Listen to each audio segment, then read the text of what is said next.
el audio antes de empezar a ver esta última partecita, la idea es que hoy se termine la parte teórica de la unidad 5. Entonces, el que no haya llegado a leer toda la unidad para hoy o no haya alcanzado a ver un pedacito de algún video o tenga alguna duda, lo pueda trabajar en el día de hoy, así aprovechamos mañana la clase para repasar, para sacar obviamente todas las dudas, pero si ustedes ya tienen todo anotado, qué es lo que no entienden y las dudas puntuales, es mucho más rápida y además más productiva la clase, así llegan más preparados al TP evaluatorio. Pero díganme si surgió alguna duda de los últimos 2 videitos que vimos ahora. Yo no entendí la parte de la eucromatina y la heterocromatina. O sea... Bueno, sí. Ese es un punto muy importante. A ver qué entendieron los demás de qué es la eucromatina y de qué es la heterocromatina. Yo entendí que una es más como laxa, o sea que es más relajada, y la otra se condensa con mayor fuerza. Bueno, ¿y por qué pasaría esto?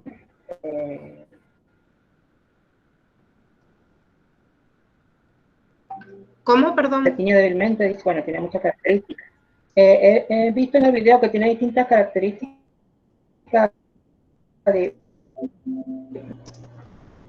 distintivas de una de la otra.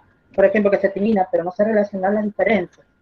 Bueno, esto es importante porque en realidad la diferencia básicamente tiene que ver en qué es lo que está activo en una célula y qué no. Primero, a ver, esperen que les comparta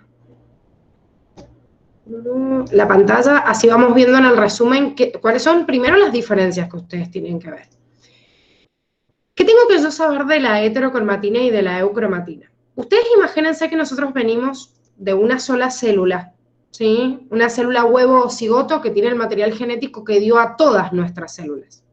Ahora, si nosotros tenemos el mismo material genético en todas nuestras células, entonces, ¿por qué nuestra célula del estómago secreta, no sé, ácido clorhídrico y no se contrae como una célula muscular o hace sinapsis como una neurona?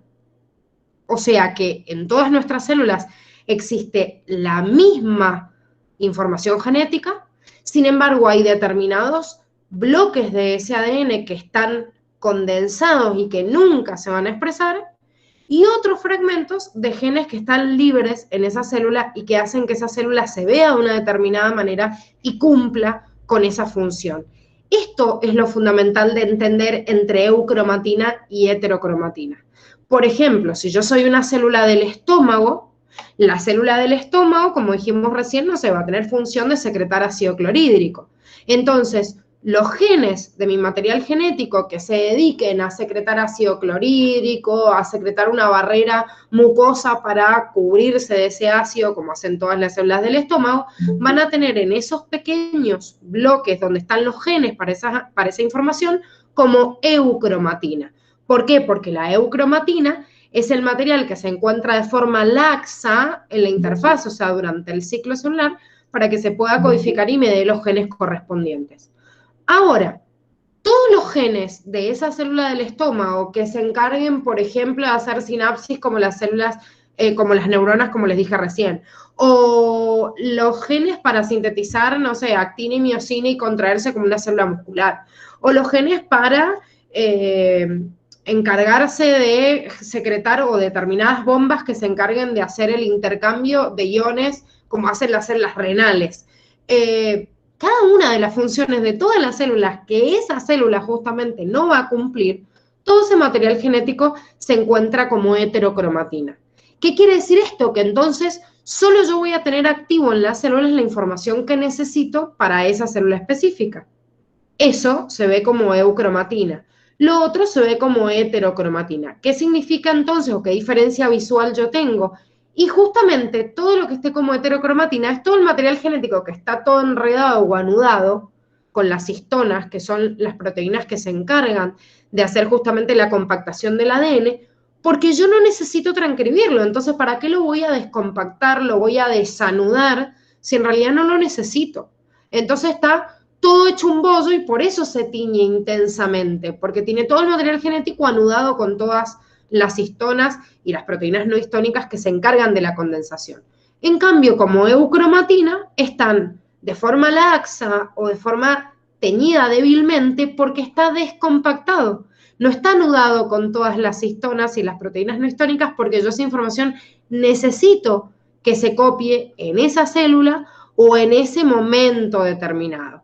Y con esto de momento también es importante porque hay células en donde en determinado momento pueden tener su material condensado y en otro momento descondensarlo, ¿sí? Por ejemplo, una célula que se encarga de la fase reproductiva, o sea, las células germinales, van a tener condensado el material genético quizás en algún momento de la vida y en el otro lo van a tener descondensado. Por ejemplo, las gametas masculinas y femeninas se empiezan a desarrollar en la pubertad. Y antes de la pubertad son genes que están bloqueados porque yo no lo necesito. Entonces el exceso, por ejemplo, de testosterona que empieza a secretar el hombre a partir de la pubertad, en la niñez no lo usa.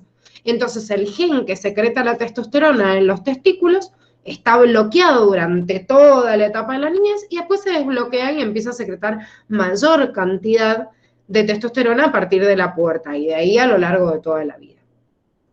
¿Se entiende un poco más este concepto?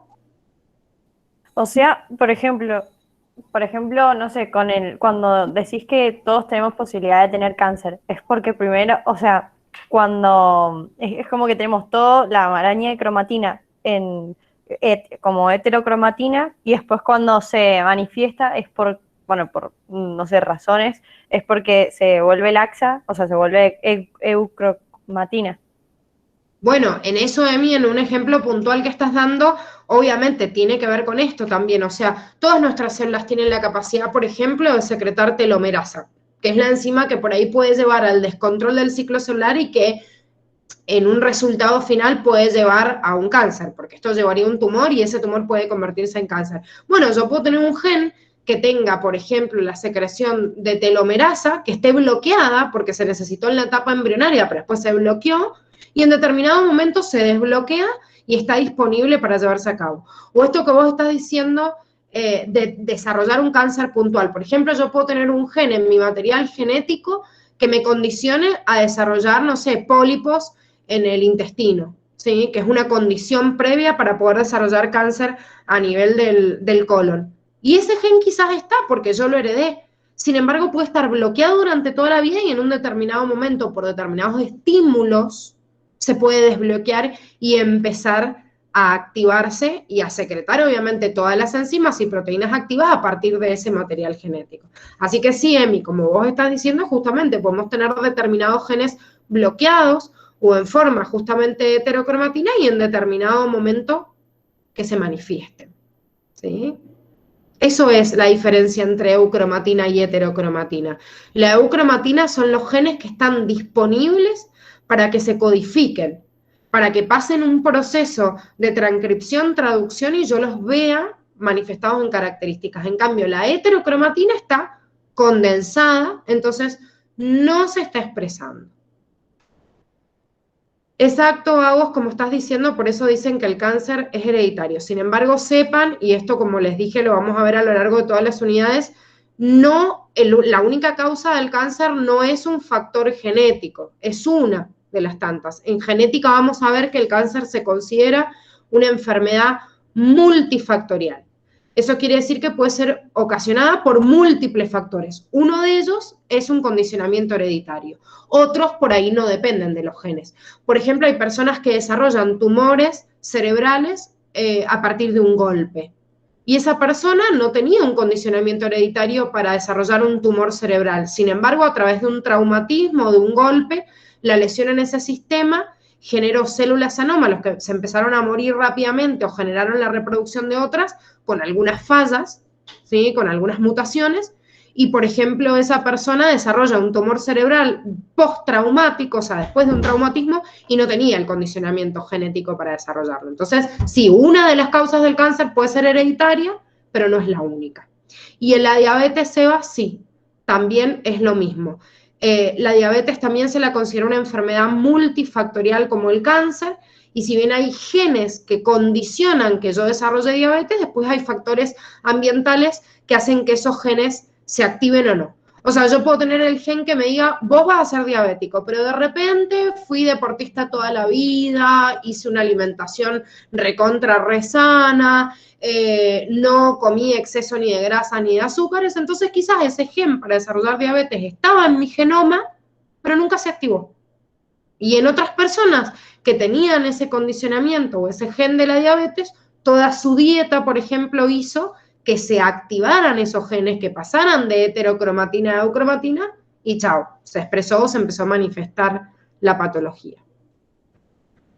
Bien, y esto se va, que decís, del gen P53. El gen P53 en realidad es uno de los tantos que se consideran genes, en realidad supresores de tumores, y hay otros que en vez de ser supresores de tumores se los considera también, digamos, que regulan el ciclo celular de una forma, bloqueando, digamos, algunos genes que potencian la división celular. Yo creo que van a poder entender un poquito más esto cuando veamos ciclo celular, ¿sí? ¿Por qué?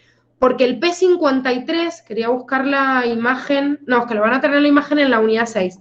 El gen P53 es un gen que cuando se activa codifica la síntesis de una proteína que se llama también proteína P53.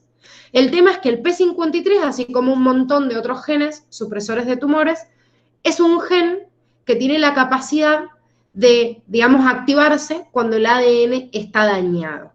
Entonces, si el ADN está dañado, lo que yo hago es afectar a la formación de un complejo de proteínas que se llaman CDK ciclinas y que controlan el ciclo celular. Entonces, yo tengo frenos en determinados bloques del ciclo celular y gracias a los genes supresores de tumores, yo detengo esos complejos de CDK ciclina y digo, no, pará, detenés el ciclo celular acá, porque hay algo que anda mal o hay una falla en el material genético y no puedo proseguir con el ciclo celular. Sin embargo, cuando hay una falla en estos genes supresores de tumores, no tengo esta detención, este stop en el ciclo celular, entonces se siguen dividiendo de forma desmedida. Entonces, no lo puedo controlar. Pero tranquis con esto, con el gen P53, porque lo vemos ahora. El jueves ya empezamos con la unidad 6 y vemos bien el gen P53, ¿sí? Así que te pido, Seba, que seas paciente hasta ahora, hasta el jueves que arrancamos con este bloque, y vamos a estar viendo toda la semana que viene el ciclo celular, porque ahí vas a entender bien el gen P53 y otros genes similares, ¿sí? Pero es importante, muchas veces los genes de control tienen un nombre y la proteína que dan tiene el mismo nombre que ese gen. O sea, que el gen P53 sintetiza o codifica una proteína que se llama también P53. Profe, yo tengo una pregunta respecto a las mutaciones. Por ejemplo, si yo estoy expuesta, no sé, a radiación, Sí. eso afecta, o sea, la mutación se genera, digamos, cuando se está durante la replicación o ya con el ADN o modificas al ADN replicado. No, la falla se da cuando se está replicando una molécula.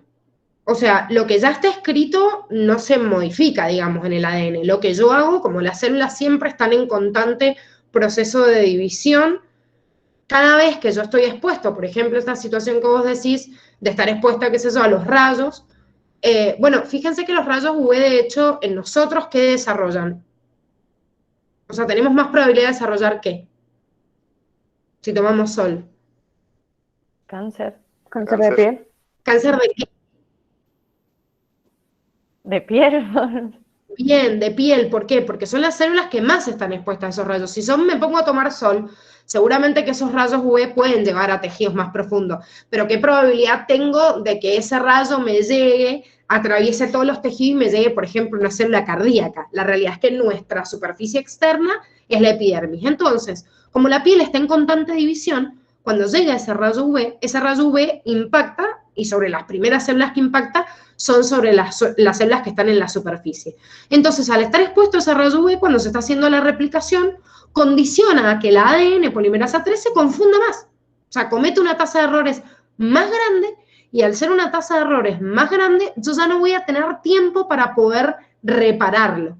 todos los mecanismos que vimos de reparación del material genético, no solo por la ADN polimerasa 3, sino la 2, la 4 y la 5, sepan que igual no son los únicos mecanismos de reparación, existen otros, que Curtis no se los pide que los vean, pero existen otros mecanismos de salvataje o SOS de ese material genético. Entonces yo cometo muchos errores, trato de corregirlo, pero bueno, termina el proceso de replicación, no los corregí, esa célula está mutada. Y esa célula mutada tiene una probabilidad de dividirse y darme más células mutadas. El sistema inmune va a luchar contra esas células anómalas, pero si yo estoy expuesto siempre a los rayos UV y cada vez que mis células se van a replicar cometen error, y bueno, llega un momento en donde hay tantas células anómalas que se termina desarrollando un pedazo de un tejido que ya no cumple con su función y todo ese tejido desarrolla un cáncer, ¿sí? O sea, un tumor que después descontrola su ciclo, un tumor que después se puede malignizar cuando no cumple la función específica del tejido, ¿sí? Entonces es en el proceso de replicación. Cuando se va a replicar, si hay factores anómalos alrededor, ahí se produce la falla. Y esto, digamos, como ocurre en las células somáticas, solo, o sea, no se transmite a las generaciones futuras. Si la falla, claro, si la falla es en las células somáticas, solo puede generar un daño en nosotros. Si cualquier falla que nosotros a los cuales estemos condicionados van a fallar en células somáticas, la patología la vamos a vivir nosotros. Ahora, si la afectación es en las gametas, obviamente es algo que pasa a la descendencia. Por ejemplo, una persona fumadora, el fumar o el consumir, digamos, una droga que daña muchos tejidos, pero por ejemplo el pulmón, y bueno, va a producir esa sustancia química, la probabilidad de que las células que están en el pulmón, al hacer proceso, digamos, de mitosis y de diferenciarse, estén falladas y terminen desarrollando un cáncer de pulmón. Ahora, si una mujer que está gestando a un bebé fuma, no es que el bebé va a tener cáncer de pulmón. No, las toxinas en sangre que llegan al bebé, por ejemplo, producen una alta probabilidad de que el bebé tenga trastornos en el desarrollo, en el crecimiento, o que tenga algunas mutaciones que puedan desarrollar falla en la replicación de las células óseas. Entonces, en las células somáticas, esas drogas producen la probabilidad de desarrollar un cáncer de pulmón. Sin embargo, en un bebé que se está desarrollando, esas células expuestas a esa sustancia química, por ejemplo, no desarrollan al máximo su capacidad de desarrollar el tejido óseo o los tejidos en crecimiento. Entonces, quizás una mamá puede tener un bebé que no tiene una tasa de crecimiento normal por haber expuesto a ese bebé por sangre al residuo de esta droga, por ejemplo, del tabaco, o sea, la nicotina y todos los derivados tóxicos. Entonces, en el bebé se produce otra falla, ¿sí? ¿Por qué digo en el bebé? Porque el bebé que se está gestando puede desarrollar o que las gametas ya vengan falladas, ¿sí? O que se lleve a alguna condición en el desarrollo embriológico, que se llaman fallas congénitas, que estén expuestas a estas sustancias y puedan desarrollar defectos, por ejemplo, congénitos. Les doy otro ejemplo, esto también lo vamos a ver en la unidad 7, que es genética. Si una persona, por ejemplo, está expuesta a falla de una vitamina como el ácido fólico en el adulto, bueno, puede producir algunas fallas en el proceso, no sé, como un intento de anemia que en realidad no transmite de la misma manera o no es eficiente de la misma manera al transportar el hierro a través de los glóbulos rojos. Entonces puede tener una falla con similitudes a la anemia, ya lo vamos a ver bien en la unidad 7, pero imagínense una pseudoanemia porque me falta ácido fólico. Sin embargo, si el ácido fólico le falta a una célula que se está desarrollando, digamos, se está desarrollando el embrión, puede producir una falla en el desarrollo neurológico. Es más, hay bebés que desarrollan anencefalia o espina bífida, que son patologías en el cierre del tubo neural, porque a la mamá le faltó ácido fólico, entonces no lo tiene desde su desarrollo embriológico. Sin embargo, en el adulto, la falta de ácido fólico no produce lo mismo. Entonces, siempre las fallas, todo este medio externo, factores físicos, químicos o biológicos, pueden afectar el desarrollo de las células y no va a ser lo mismo si es una célula somática que me puede producir una falla, digamos, solo en mis células, un defecto congénito en el desarrollo inicial de un bebé, o si lo que está mutada son las gametas. Todo el bebé nuevo que van a hacer va a tener esa falla. Por ejemplo, fallan mis gametas al reproducir si se produce una trisomía, entonces el bebé tiene síndrome de Down, por ejemplo, en todas sus células, porque la que estaba fallada era la gameta. ¿Se entiende? Bien. Sí, entonces eso, por ejemplo, también pasa cuando el bebé nace con, ¿cómo se llama? Síndrome neonatal de abstinencia. Exactamente. Claro. Sí, eso, o sea, una abstinencia por una determinada droga, me estás diciendo, por determinada sustancia. Sí, sí, o sea, es Sí. como vos decís, congénito. Sí, eso es congénito, no está condicionado genéticamente, pero sí, si una mamá, por ejemplo, consume determinada droga durante el embarazo, y más si es una droga con alto nivel de, digamos, de dependencia fisiológica, por ejemplo, no sé, la cocaína, y bueno, obviamente el bebé puede nacer con una abstinencia a la cocaína, porque en realidad es el condicionamiento ambiental que tiene desde el primer día del desarrollo del embarazo. Entonces, como se nutre por sangre, obviamente puede sufrir esas consecuencias. Bueno, muchachos, no les quiero quitar más tiempo porque ya nos hemos pasado más de 5 minutitos del recreo. Recuerden que igual mañana toda la clase va a ser una clase de consulta, así que anótense todas las dudas, léanse obviamente toda la unidad y repasen todos los videos que tienen que repasar, porque si no hacen esa instancia previa, medio como que no aprovecho bien la clase. De todas maneras, si no llegan a leer